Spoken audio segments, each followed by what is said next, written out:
What if the biggest threat to the opposition is not even William Samoei Ruto? What if it is someone inside the opposition itself? Because there's this clip that is making rounds online. A man that is warning Edwin Sifuna. Kwa hivyo hii mambo ambayo ameanza si kwamba ni kitu mgeni. And he's making one very dangerous comparison. He says that Caleb Amissi could be the modern day Martin Shikuku. Mheshimiwa Caleb Amissi, nataka kuambia hivi, hii mchezo ambayo uko naye ilikuwa na Martin Shikuku. Now, if you know your Kenyan political history vizuri, then that comparison should actually send chills down your spine, because Martin Shikuku wasn't actually remembered because he was such a great hero. No, for those who remember, he's remembered because many believe he helped divide the opposition at the exact moment when unity mattered the most. Rais Moi alipoangalia akaona kwamba Ford inaenda kuchukua Kenya na inaenda kukomboa Kenya, alimake sure kwamba ameita Shikuku, Martin Shikuku, na akambandilisha, akasema kwamba amekula ugali na akabandilika. So many people are asking one question: is history about to repeat itself? We're going to talk about that. If you love this kind of content, go ahead and like this video and subscribe. Now let's get to the video. Singapore, he does not know the history of Singapore. Let me educate you, William Ruto. Singapore is a small country that rejected corruption. Now, over the last few weeks, Sifuna has received many warnings, not just from one person, from many different voices. And almost all of them have been saying the same thing. Be careful with Caleb Amissi. So about a month ago, I raised concerns about Caleb Amissi's intentions in Linda Mwananchi. Naomba Bwana Sifuna na wengine tuendelee kushikana pamoja na tuzongeshe mambo ya Linda Mwananchi. Wachana huyu ambaye amelipwa. Some have gone as far as calling him a government mole, a UDA mole, someone planted inside the opposition. We know there are people in Linda Mwananchi who are cutting deals with the Ruto. We know that, we are sure. Tunajua, we know. Now, whether that is actually true or not, that's not the point. The important thing is that more and more people are now beginning to believe that story. And that is why what this man had to say is actually super important, because he compares Caleb Amissi to Martin Shikuku. Mheshimiwa Caleb Amissi, nataka kuambia hivi, hii mchezo ambayo uko naye ilikuwa na Martin Shikuku. Not because they are the same people or that they come from the same region. No, it's because of the role that they could end up playing at the end. Hatutawacha Linda Mwananchi kwa sababu ya mtu mmoja ambaye anatamaa. You see, Martin Shikuku was one of the most respected politicians of his time. I've seen people die for this change. I've taken a lot of tear gas in these streets for all these 48 years. He was known as principled. He spoke fearlessly. He fought against oppression. Many admired him. Yet those intellectuals are the ones who are looting this country. But history is complicated because many people believe that in 1992, Daniel Arap Moi actually used him to divide the opposition to remain in power.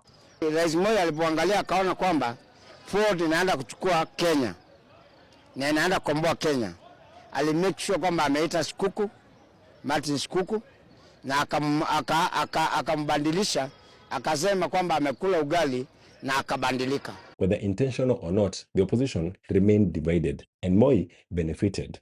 That is exactly what this man fears could happen again. Kwa hivyo hii mambo ambayo ameanza si kwamba ni kitu mgeni.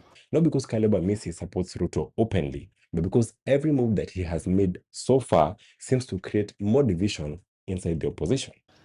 Na tunajua kuna moles hapo, wamekuwa planted hapo na Ruto kwa Linda Mwananchi. We know there are moles there. Tunataka kuambia watu wa Linda Mwananchi kwamba we are watching you. Na msipokuja pamoja, Kenyans are going to discipline all of you. We are going to drain the swamp with all of you. Then came Caleb Amissi's latest statement. He publicly addressed disappointments in Edwin Sifuna. He claims that Linda Mwananchi has lost focus and has deviated from the original intentions. And then he made an announcement that he wants to start his own movement, another movement apart from Linda Mwananchi. Yes, kuanzia tarehe 11 August tuna launch people's movement, na hiyo siku from there tutaenda sasa kila sehemu.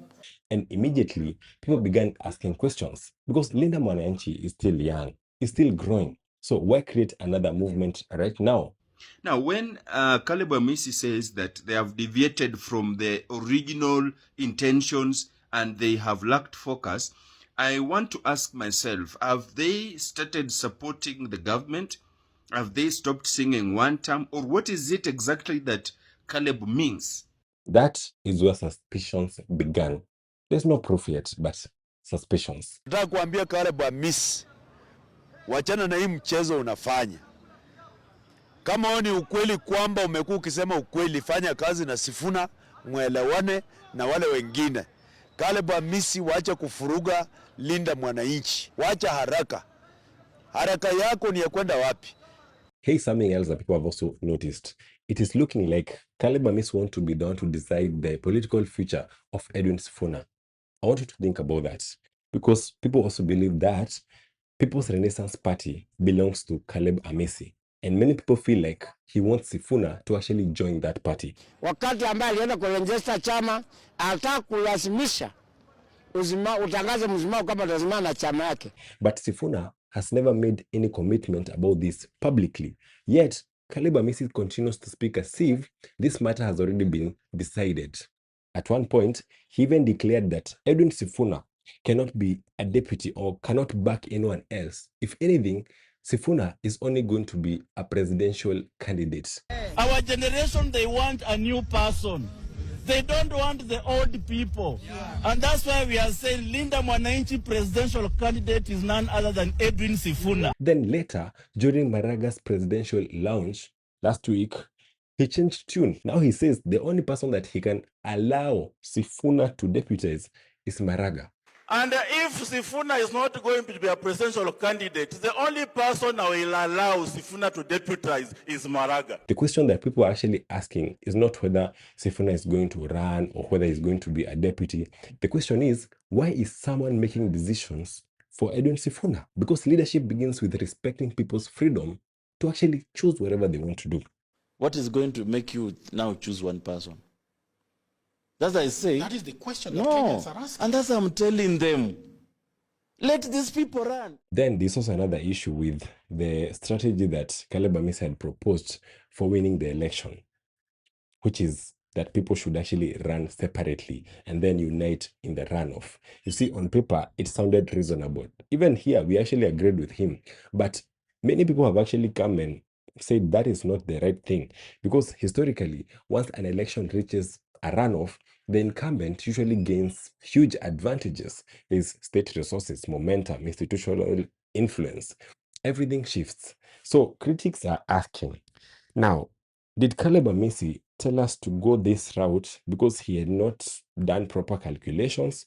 Or was it him trying to help one William Samoei Ruto? If this country goes to a runoff election, Yes. Kasongo will be the next president. Yes. William Ruto will win the runoff election. The only reason we are going to do well in the first round is because when you do a presidential candidate, you are doing an election for governors, an election for MPs. And Everybody's pulled together from the MCA all the way up. The energy is there, the vibe and everything. Everybody. Na kuambia watu warudi tena. After the election, ati warudi tena.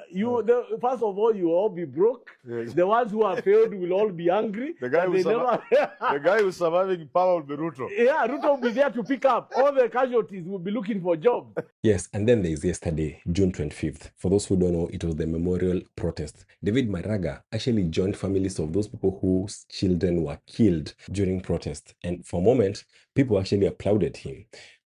They saw it was very heroic of him. But then when things got chaotic, Maraga was actually escorted away into his SUV, leaving those people who were actually mourning by themselves in the streets. And immediately, social media actually exploded. People began asking uncomfortable questions. Now, if you came to stand with the people, why leave when things began looking dangerous?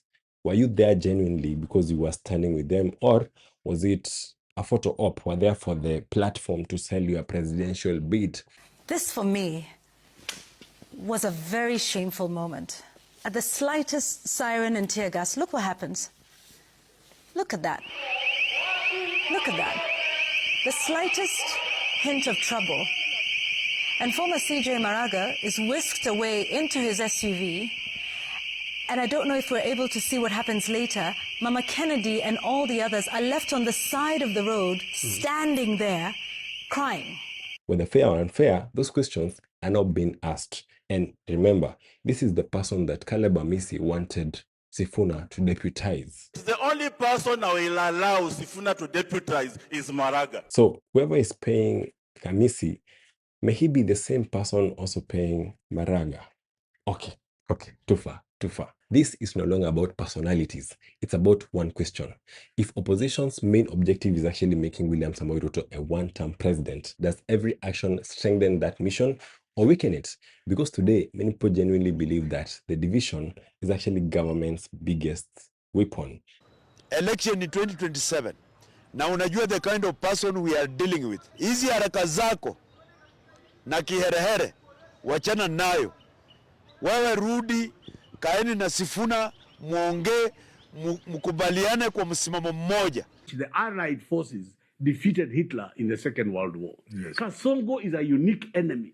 It requires the might of the Kenyan nation. Kwa hivyo mnakubali ni mtu huyo ni jamaa tumchukue kwa hali na mali. Yani, we have to carry him in the way in which dictators have been handled in Africa. And this is why the warning in that viral clip refuses to disappear, because it wasn't simply criticizing Amissi. It was reminding the opposition that sometimes governments don't need to defeat their opponents. Sometimes they simply wait, and those opponents actually defeat themselves. We had Dr. Idi Amin Dada, and all of them fell. Kasongo will fall from the force of the mighty opposition. And I am saying that Gen Zs have to be able to raise their stakes by agreeing to be Kenyan first, to agree that the time has come for all of us to join together. You see, whether Caleb Amissi is actually being misunderstood or whether those concerns are genuinely justified, only time will actually answer that. But one thing is certain. In politics, unity wins elections. Divisions, never. And the only way we can come together, all of us, is to have one united front against William Ruto. And that front, I am saying, must be able, Haman, and please hear me clearly before I make my endorsement clear. The candidate and his deputy must garner 50 plus 1 of the votes in round 1. Yes. And must also garner half of the counties, 25% in half the counties. And perhaps that is exactly why so many people believe that Sifuna should take that warning very seriously. Because sometimes the biggest battles are not fought against your enemies. They are fought inside your own camp. So, do you believe that Caleb Amissi is actually being unfairly judged? Or are Kenyans right to be worried? Tell me in the comment sections, and do not forget to subscribe.